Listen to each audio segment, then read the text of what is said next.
Avant de plonger dans cette histoire incroyable, pensez à vous abonner à la chaîne et à activer la cloche.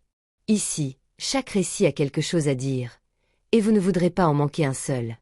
James Anderson n'avait jamais vraiment cru à la version officielle. Depuis 6 mois, depuis ce funeste jour où on lui avait annoncé que sa mère, Margaret Anderson, avait péri dans un accident de voiture, une sourde inquiétude le rongeait. Les rapports d'accident, les communiqués de la police, les articles de presse, tout semblait trop lisse, trop rapide, trop parfait. Un accident tragique, oui, mais trop de zones d'ombre pour être simplement ça. Pourquoi la police n'avait-elle jamais approfondi l'enquête? Il se rappelait que la scène du crash avait été vite dégagée, qu'aucune reconstitution n'avait été faite, et qu'aucun témoin n'avait jamais été interrogé en profondeur. Même les voisins, interrogés par James, n'avaient rien vu ou entendu. Et puis, la disparition soudaine des témoins supposés le troublait encore plus. Un silence étrange s'était installé, comme si on voulait étouffer la vérité. Et surtout, une question hantait ses nuits. Pourquoi le corps de sa mère avait-il été enterré si rapidement, sans autopsie complète?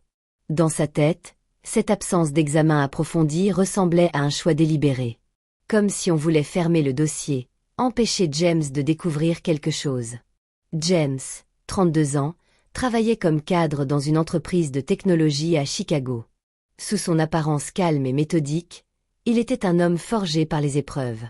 Depuis la mort prématurée de son père quand James avait 16 ans, sa mère avait endossé seule le rôle de parent, mentor et ami. Margaret Anderson n'était pas une femme ordinaire, une force de la nature, passionnée par son travail dans la recherche pharmaceutique, courageuse et toujours prête à défendre ses convictions. Leur relation allait bien au-delà du lien maternel classique. C'était une complicité faite de regards entendus, de conseils silencieux et d'un amour indéfectible. Pourtant, tout avait basculé ce jour-là, au milieu d'un après-midi ordinaire. En fouillant dans le vieux coffre en bois que sa mère gardait précieusement dans leur maison de campagne, James avait découvert des choses qu'il n'aurait jamais voulu trouver. Des dossiers qu'il ne comprenait pas tout à fait, des lettres signées d'un mystérieux M, des photos floues et effrayantes, des notes griffonnées à la hâte. Parmi ces documents, un courrier anonyme, menaçant, accusait Margaret d'avoir découvert des vérités qui ne devaient pas être révélées. Puis, dans une enveloppe cachée sous une pile de vieux journaux, une photo datée de la veille de l'accident. Sur cette photo, Margaret souriait, mais derrière elle, dans l'ombre, une silhouette vague, indistincte, mais terriblement menaçante. Une silhouette qui ne ressemblait à personne qu'il connaissait. Ce fut le déclic. Le doute, qui jusque-là était un simple pressentiment, se mua en une obsession irrésistible. James n'était plus un fils attristé par une perte soudaine. Il était devenu un homme prêt à tout pour découvrir la vérité, à affronter le passé, les secrets et peut-être les dangers. Cette nuit-là, tandis que la maison était silencieuse, qu'il tenait dans ses mains cette photo maudite, James prit une décision qui changerait sa vie. Il allait déterrer la tombe de sa mère. Parce qu'il savait, au fond de lui, que la vérité n'était pas là où on voulait lui faire croire. Sous la lumière blafarde et froide de la pleine lune, le cimetière de Glenwood semblait figé dans le temps. Les pierres tombales, envahies par la mousse et les herbes folles, se dressaient comme des sentinelles silencieuses. Le vent nocturne faisait bruisser les branches des vieux chênes, et une ombre furtive se déplaçait entre les allées, creusant sans relâche. James Anderson, le visage marqué par la fatigue et l'angoisse, était là, seul. Il n'avait prévenu personne. Il savait que ce qu'il faisait était risqué, scandaleux même, profaner une tombe, enfreindre la loi, défier l'ordre établi. Mais ce besoin de vérité brûlait en lui plus fort que toute peur. Chaque pelletée de terre jetée derrière lui rapprochait James d'un secret qu'il pressentait depuis des mois. Le silence de la nuit était troublé uniquement par le bruit sourd et régulier de la terre qui se déplaçait sous ses mains tremblantes. Parfois, il s'arrêtait un instant, son souffle formant des nuages blancs dans l'air glacial, le cœur battant à tout rompre. L'image de sa mère, souriante et pleine de vie, lui revenait en tête, renforçant sa détermination. Après ce qui lui sembla être une éternité, la pelle heurta enfin du bois. Le cercueil. Un cercueil vieilli, verni mais marqué par les intempéries, à moitié enfoui sous la terre fraîchement retournée. Ses mains devenaient glacées, pourtant il dut lutter pour ne pas trembler davantage. Lentement, avec un mélange d'appréhension et de respect, James souleva le couvercle du cercueil. Il s'attendait à retrouver le corps de sa mère, son visage familier qu'il avait vu pour la dernière fois lors des funérailles. Mais ce qu'il découvrit le figea d'effroi. Le cercueil était vide. Ou du moins, il ne contenait pas Margaret. À la place, un paquet soigneusement enveloppé dans un tissu noir était posé là, au centre. Une enveloppe y était déposée, portant son nom, écrit à la main d'une écriture qu'il reconnaissait immédiatement. James, les mains à peine plus sûres, déchira le papier. La lettre, pliée avec soin, portait des mots que seule la voix de sa mère pouvait lui murmurer. « Si tu lis ceci, mon fils, c'est que je suis déjà parti, mais il y a une vérité que tu dois connaître. Ma mort n'est pas ce que tu crois. J'étais sur le point de révéler une conspiration qui dépasse tout ce que tu peux imaginer. Fais confiance à ceux qui t'aident, mais méfie-toi des apparences. Je t'aime. » Le choc le traversa comme un coup de tonnerre. La douleur de la perte se mêlait à une peur sourde, celle d'être désormais au cœur d'un mystère dangereux. James sentit son monde basculer, ses certitudes voler en éclats. Dans un geste automatique, presque désespéré, il sortit son téléphone et composa le numéro de la police. La voix au bout du fil était calme mais ferme. L'inspecteur Sarah Collins fut dépêchée sur place immédiatement. Elle connaissait bien la famille Anderson et avait toujours eu pour James une sympathie mêlée de respect. Sarah arriva rapidement, accompagnée d'une équipe pour sécuriser la scène. Elle écouta attentivement le récit de James, examina le cercueil ouvert et le paquet. Sans perdre de temps, elle ordonna l'ouverture d'une enquête approfondie. Les jours suivants, la police fit une découverte stupéfiante. Le corps de Margaret avait été déplacé peu après l'enterrement, remplacé par un autre corps, dont l'identité restait inconnue. Pire encore, des documents officiels falsifiés furent mis au jour. Des rapports d'autopsie altérés, des déclarations modifiées, des signatures contrefaites. Sarah et James se retrouvèrent partenaires dans cette quête pour la vérité, unis par la même soif de justice. Ensemble, ils allaient devoir affronter des secrets enfouis, des forces puissantes prêtes à tout pour garder le silence. Les investigations de James et Sarah les menèrent bien plus loin qu'ils ne l'avaient imaginé, jusqu'au cœur d'un empire industriel obscur et puissant, Helix Corporation, une entreprise pharmaceutique dont la réputation, autrefois impeccable, avait récemment été ternie par plusieurs scandales médicaux à l'échelle nationale.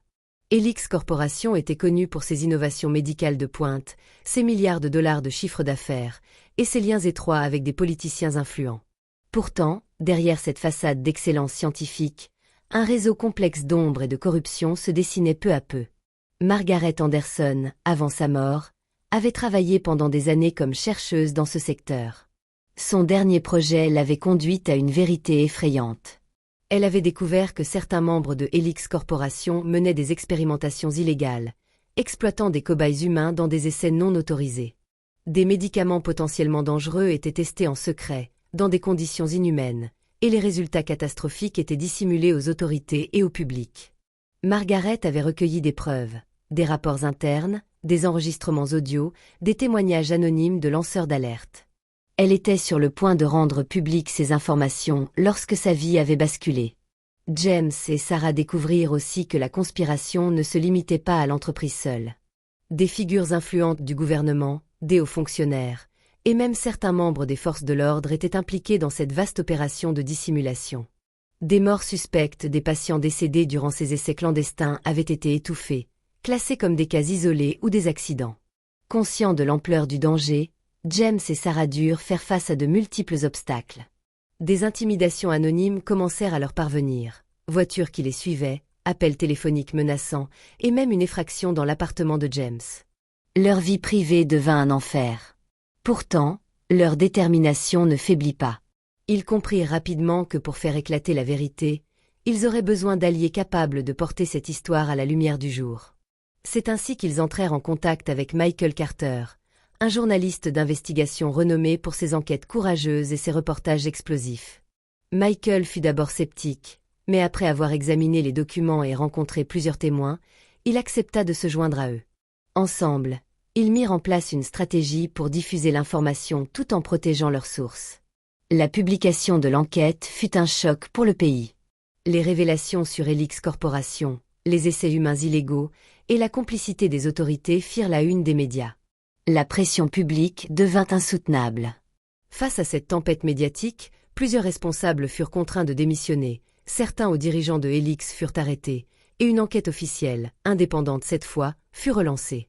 Pour James, ce combat était bien plus qu'une quête personnelle. C'était un acte de justice pour sa mère, pour toutes les victimes anonymes, et pour la vérité. Avec Sarah et Michael à ses côtés, il savait qu'il ne reculerait devant rien. Les semaines qui suivirent furent un tourbillon d'émotions et de révélations. L'enquête approfondie, menée avec rigueur et courage, permit enfin de localiser le corps véritable de Margaret Anderson.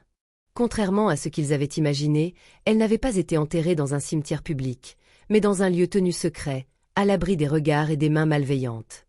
Ce lieu, une petite clairière au cœur d'une forêt ancienne, avait été choisi par des alliés discrets de Margaret, qui avaient voulu protéger son repos contre les forces qui tentaient de faire disparaître toute trace de son combat. Quand James découvrit enfin cette tombe secrète, il sentit une paix étrange l'envahir. Après tant de nuits d'angoisse, de doute et de lutte, il put lui rendre un hommage digne, loin du scandale et de la douleur initiale. Lors d'une cérémonie intime, entouré de ses proches, de Sarah et de quelques amis fidèles, James prononça un discours émouvant, où il évoqua non seulement la mémoire de sa mère, mais aussi la vérité qu'elle avait portée jusqu'au bout. « Maman, dit-il en serrant la pierre tombale, tu n'as pas seulement été une chercheuse brillante, une mère aimante. Tu as été une lumière dans l'obscurité. Grâce à toi, le silence est brisé, et la justice commence à se faire. » Mais l'histoire ne s'arrêta pas là. Le combat de Margaret et la détermination de James avaient provoqué un véritable séisme. Sous la pression de l'opinion publique et des médias, le gouvernement fut contraint de prendre des mesures concrètes. Une réforme majeure fut adoptée, visant à protéger les lanceurs d'alerte, leur garantissant l'immunité et la sécurité, afin que d'autres voix courageuses puissent émerger sans crainte de représailles. Des mécanismes de contrôle et de transparence furent instaurés dans les entreprises pharmaceutiques, et des commissions indépendantes furent créées pour superviser les essais médicaux. Pour James, la victoire était douce amère. Il avait retrouvé la vérité sur la mort de sa mère, mais il avait aussi allumé une flamme d'espoir pour un avenir plus juste. Son combat avait dépassé sa douleur personnelle pour devenir un symbole, une étincelle capable d'éclairer les zones d'ombre d'un système souvent impitoyable. Et même si la route restait longue, James savait que la mémoire de Margaret continuerait à le guider, et que son courage avait changé le cours des choses.